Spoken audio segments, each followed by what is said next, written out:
Prakash Raj actually कोई अभिनेता नहीं है, खलनायक है वो, नायक नहीं है। जो देश के विरुद्ध बोले, जो धर्म के विरुद्ध बोले, जिसको एहसास ही नहीं है हम कहाँ रह रहे हैं, हम क्या कर रहे हैं, वो कोई विलेन ही हो सकता है। एक बात। दूसरी बात यह है कि सनातन को समाप्त करने की औकात तो किसी की भी नहीं है, चाहे कोई रहे।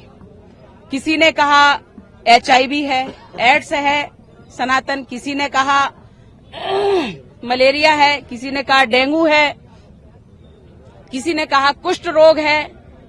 महाराष्ट्र में खड़गे के बेटे से लेकर के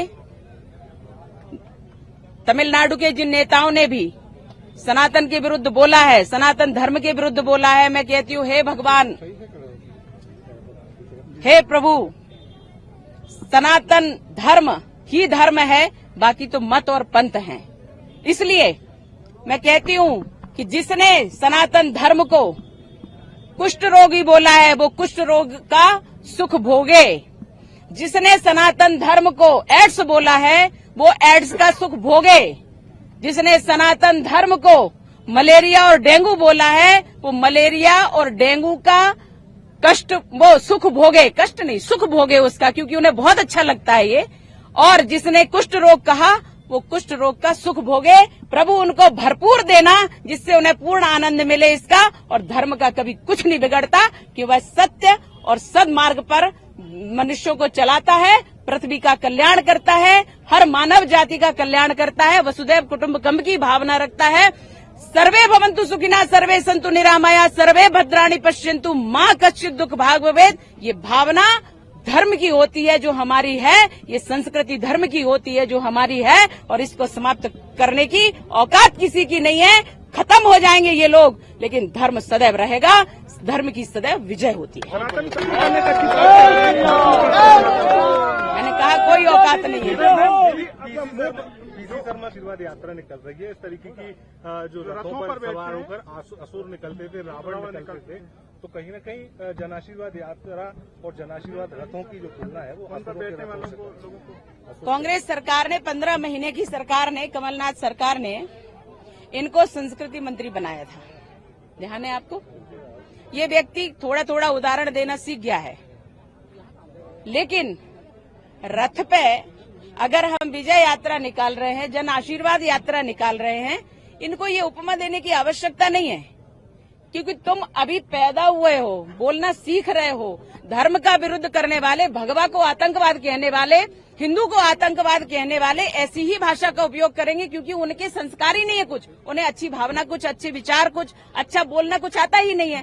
तो वो जो बोलते, जो उनके अंदर होता है विचारों को, वही उगलते हैं। इसलिए हम कहते हैं कि धर्म पर चलने वाला, धर्म की सदैव जय होती है। संस्कृति में पलने वाला संस्कृति की बात करता है, शुद्ध बात करता है और अच्छी बात करता है। जन आशीर्वाद भाजपा को मिल रहा है और जन आशीर्वाद से भाजपा पुनः अपने मजबूत तरीके से यहाँ स्थापित होगी और धर्म की सदैव विजय होती है और भाजपा की सदैव विजय होती है। हुआ है पूरे विश्व में कहीं न कहीं मान बढ़ा है भारत का, क्या कहेंगे? G20 वसुधैव कुटुंबकम, माननीय प्रधानमंत्री मोदी जी ने जो भारत का मान बढ़ाया और भारत ने जो सबका आह्वान किया था, जितना आतिथ्य सत्कार भारत में हुआ, हर प्रतिनिधि विश्व का जो भी यहाँ जिस देश का प्रतिनिधि आया है वो हर खुश होकर के गए हैं और भारत की जो नीति है विश्व गुरु की वो पूरी होगी। हम पूरे विश्व को अपना परिवार कुटुंब मानते हैं, तो ये मान करके सबका कल्याण हो, भारत का कल्याण हो और विश्व का कल्याण हो। ये आज से हम नहीं कहते हैं, ये निरंतर कहते चले आ रहे हैं। और आज आतिथ्य सत्कार की पराकाष्ठा थी, अभी 2-3 दिन से आज उसका समापन हुआ। हमारे माननीय प्रधानमंत्री जी को बहुत बहुत धन्यवाद, बहुत बहुत आभार, क्योंकि उन्होंने इतना अच्छा सुव्यवस्थित और भारत को उच्च शिखर पर ले जाने के लिए, विश्व गुरु बनाने के लिए जो कार्य किया है, पूरा विश्व उनके साथ है, पूरा विश्व भारत के साथ है। आज भारत जिस शिखर पर पहुंचा है, इसके लिए हम सब उनको नमन करते हैं। भारत और इंडिया में क्या कहेंगे? भारत और इंडिया में, भारत तो भारत है। देखिए ऐसा है, कमलेश का नाम कमलेश रहेगा, ठीक है, सुनीता का नाम सुनीता रहेगा, विनीता का नाम विनीता रहेगा, चीन का नाम चीन है, पाकिस्तान का नाम पाकिस्तान है। तो भाई नाम कब से बदलने लग गए? इंडिया का तो कोई अर्थ नहीं है। कुछ भी कोई आके परोस देगा हम उसको स्वीकार कर लेंगे, ऐसा हमारा कोई मत नहीं है। लेकिन जो भारत है वो भारत सदैव रहेगा और भारत की अपनी एक संस्कृति है, भारत का अपना एक इतिहास है, भारत की अपनी एक सम्मान है और भारत का अपना एक शुद्ध नाम है। इसलिए भारत भारत ही रहेगा। ये सब इंडिया पिंडिया का कोई मतलब नहीं है। हमें इंडिया कोई कहने लग जाए तो वो भ्रमित हो रहा है, मुझे इससे कोई लेना देना नहीं है। अगर कोई भ्रमित होकर कुछ कहने लगे तो हम उसको नहीं मानने लगते, हम तो अपने में चलते हैं। भारत भारत है। यदि इंडिया गठबंधन जो बना, गठबंधन के साथ में दोनों आपस में लड़ रहे हैं, अधीर रंजन चौधरी उन पे सवाल खड़े कर रहे हैं कि वो G20 के डिनर में एक दिन पहले जाती हैं, तो उनका क्या है, ऐसी कौन सी दिल्ली में उनकी मीटिंग है?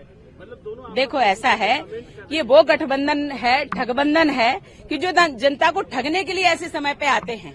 इनके ना कोई नियम है ना सिद्धांत है, इनकी ना कोई जनता के लिए नीति है। बंगाल में चले जाइए, अभी भी एक उज्जैन में लड़की विकलांग पड़ी हुई है, उसका बलात्कार होने की अवस्था में उसके ऊपर एसिड डाल दिया गया, पूरी तरह से विकलांग है। लोग वहां से पलायन कर रहे हैं, हिंदू पलायन कर रहा है वहां से। वो ममता किस लायक है? केजरीवाल जी से पूछ लीजिए, लालू जी के सुपुत्रों से पूछ लीजिए, अन्य लोग जो सब इकट्ठे हुए हैं। ऐसा कहा जाता है कि तुमने भी इनको ठगा, तुमने भी इनको ठगा, सबने सबको ठगा, तो ऐसा करो ठगबंधन बना लेते हैं। तो वो एक बन गया है। चूंकि इन्होंने इतने सभी जितने भी इकट्ठे हैं सबने इतने भ्रष्टाचार किए हैं, उन भ्रष्टाचारों के लिए इन्होंने कहा कि हम लोग बदनाम हो चुके हैं, इसलिए इन्होंने एक इंडिया नाम रख लिया। इंडिया नहीं, I point N point D point ऐसा करके, तो वो कोई अर्थ नहीं है। इंडिया उसको वैसे भी नहीं कह सकते, फिर भी ये कहते हैं तो उसको लेके चलें, क्योंकि नाम बदलने से इनके कर्म बदल जाएंगे, ऐसा बिल्कुल नहीं है। इतिहास इनका, इनके जो इतिहास इनका कुकृत्य किया हुआ इतिहास है वो इनके सदैव साथ रहेगा। दुकान का नाम बदलने से दुकान का कुछ नहीं बदलता है। इसलिए मटन गांधी ने मटन बनाया, लालू यादव ने उन्हें रेसिपी बताई, क्या कहेंगे? और उस समय जो है, देखो ऐसी बात मुझे करना भी नहीं चाहिए। ये गंदे लोग हैं, किसी जीव को मार करके और वहाँ इस प्रकार से बना रहे, खा रहे हैं मस्ती। ये लोग धर्मी नहीं है ना, विधर्मी लोग तो कुछ भी कर सकते हैं। इसलिए मैं इस विषय पे बोलती भी नहीं, गंदा है। और बार बार बीजेपी के नेताओं पूजा पाठ बताते हैं। अरे काहे का पूजा पाठ करेंगे? उस व्यक्ति कुछ है ही नहीं तो करेगा क्या? कभी क्रॉस पहनता है, कभी जनेऊ पहनता है, कभी तिलक लगा लेता है, तो कभी टोपी लगा लेगा हरी। कोई मतलब है उसका? कोई अर्थ नहीं। ऐसे लोगों का हम किसके हुए पता नहीं, काम निकाला खिसके हुए हमें पता नहीं, ये सब चलता रहता है, ये कोई मतलब नहीं। बार बार निशानाबंदी के जो नेता हैं, पहले सुरजेवाला कहते हैं कि आसुरी प्रवृत्ति के लोग हैं, फिर पीसी शर्मा आज कह रहे हैं कि हमने उनका उत्तर दिया कि जो जैसा है उसके मन में वैसा ही निकलता है और इनका कोई अर्थ नहीं है। ये लोग कहते रहे, धर्मी व्यक्ति सदैव धर्म पर चलता है। विकास माननीय प्रधानमंत्री मोदी जी के कार्यकाल में मध्य प्रदेश से लेकर के और पूरे देश में जिस प्रकार से विकास हो रहा है, रोड में रोड समझने आने लग गए, हाईवे इतने अच्छे हो गए हैं कि यहाँ से अगर चलते हैं जबलपुर 2.5 से 3 घंटे में पहुंच रहे हैं। पहले कितने 12-12 घंटे लग जाते थे, किसी और ने नहीं, हम लोगों ने भी देखा है। रोड अच्छे हो गए, पानी अच्छे हो गए, लोगों को कष्ट में सुविधा मिल रही है, लोगों को इलाज मिल रहा है, 5 लाख का आयुष्मान कार्ड मिल रहा है, लोगों को इलाज मिलने लगा, भरपेट भोजन मिलने लगा, रोजगार मिल रहा है, सब कुछ हो रहा है, तो इन पे हजम नहीं हो रहा है। इसलिए जनता का आशीर्वाद भाजपा को मिल रहा है और ये उससे भयभीत हैं। दीदी आप शराब से भी हैं, सनातन पर ऐसा है, मैंने कभी भी श्राप शब्द का उपयोग कभी नहीं किया। ये मीडिया का एक प्रपंच है, जो मीडिया कह देती है हमने श्राप दिया। भाई मैंने नहीं दिया। कांग्रेसी जो अभी एक सूजेवाला है, जो भी है, हाँ, उसने कहा था, उसी ने कहा कि हम श्राप देते हैं। भाई तुम काय का श्राप दोगे? तुम हो कौन?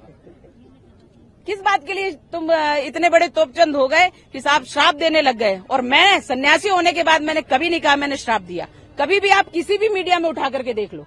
लेकिन लोगों ने कहा तो कहते रहे, उससे मुझे फर्क नहीं पड़ता। मैं जो कहती हूँ